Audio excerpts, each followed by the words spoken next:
ឯងដឹងទេកាលពីមុននោះយើងជាលោកគ្រូព្យាបាលឱសថបុរាណយើងចេះប្រើថ្នាំបុរាណគ្រប់បែបយ៉ាង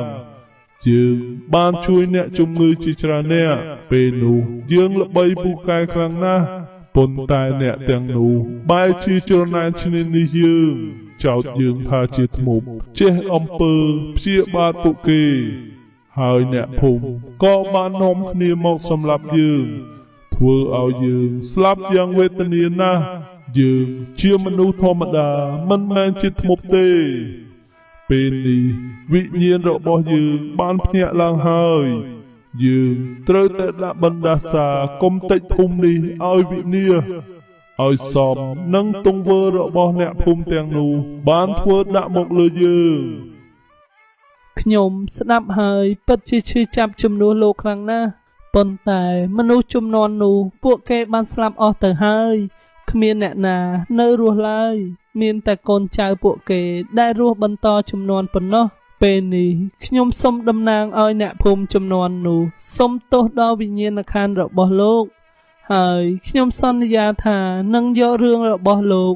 លាតត្រដាងការពិតប្រាប់អ្នកភូមិជំនាន់ក្រោយថាលោកមិនមែនជាធ្មប់នោះទេហើយនឹងឲ្យអ្នកភូមិរៀបចំភ្នូរដង្កល់ឆ្អឹងសាកសពរបស់លោកឲ្យបានត្រឹមត្រូវនិងប្រាប់អ្នកភូមិគ្រប់ផ្ទះឲ្យធ្វើបុណ្យឧទ្ទិសកុសលជូនលោកគ្រប់គ្នាដើម្បីឲ្យលោកបានទៅដល់ទីឋានសុគតិភពឲ្យបានសុខសាន្តសូមលោកបន្សាបបណ្ដាសាក្នុងភូមិនេះផងចុះខ្មោចបុរសចំណាស់ដែលពោពេញទៅដោយកំហឹងយ៉ាងជូរចត់ជាយូរណាស់មកហើយក៏បានទន់ចិត្តដោយបានយល់ពីអត្ថន័យនៃពាក្យរបស់សុបិនធ្វើឲ្យកំហឹងដែលស្ថិតនៅក្នុងកែវភ្នែករបស់គាត់ហាក់ដូចជារលាយបាត់អស់ប្រសិនបើឯងធ្វើបែបនេះបានមែនហើយប្រាប់ពួកអ្នកភូមិពីការពិតនិងបញ្ចុះសពយើងបានត្រឹមត្រូវធ្វើឲ្យព្រលឹងរបស់យើងបានទៅដល់ទីឋានស្ងប់សុខប្រកបនោះយើងនឹងរំលាយបណ្ដាសានេះហើយឲ្យអ្នកភូមិទាំងអស់រស់នៅយ៉ាងសុខសាន្តដូចមុនវិញសុបិនងក់ក្បាលហើយក៏បានសន្យាជាមួយវិញ្ញាណខ្មោចនោះ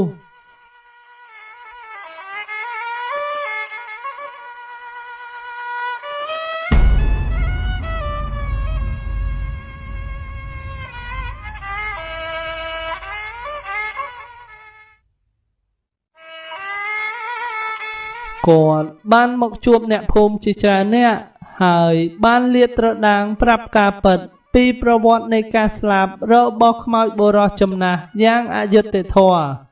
អ្នកភូមិទាំងអស់បានស្ដាប់ហើយពោពេញទៅដោយវិប្បដិសារីជាខ្លាំង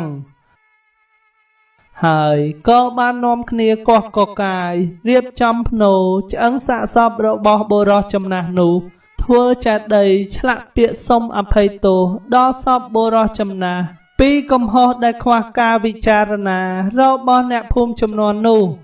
ហើយនាំគ្នាធ្វើពិធីបុណ្យឧទ្ទិសកុសលជូនខ្មោចបុរសចំណាស់នោះ3យប់3ថ្ងៃឲ្យព្រលឹងរបស់គាត់បានទៅទីឋានស្ងប់សុខ